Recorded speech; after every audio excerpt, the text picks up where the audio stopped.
నాకు అర్థం కాలేదన్న. ఆయన ఏం తీద్దాం అనుకున్నాడు అనేది అర్థం కాల. What he wanted to say, ఒక స్టోరీ నెరేట్ చేసేటప్పుడు ఆ స్టోరీ టెల్లర్ ఏం చెప్పాలనుకున్నారో మనకు తెలుస్తుంది.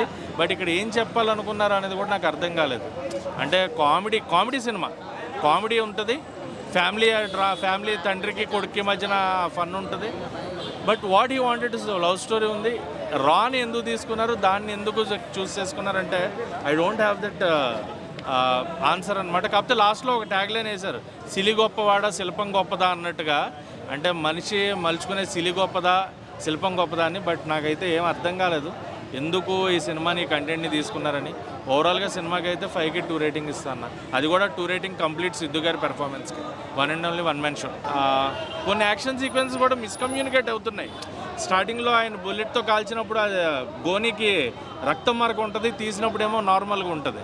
సో చాలా మిస్కమ్యూనికేషన్స్, మిస్గ్యాప్స్ ఉన్నాయి సినిమాలో. సో పర్టికులర్గా చూసేవాళ్ళకి అర్థమవుతుంది. నేను సినిమాతో పాటు అన్నీ అబ్జర్వ్ చేస్తాను, నాకున్న పిచ్చేది అనమాట. సో సినిమాకి అయితే నాకు ఓవరాల్గా బిలో యావరేజ్ రేటింగ్.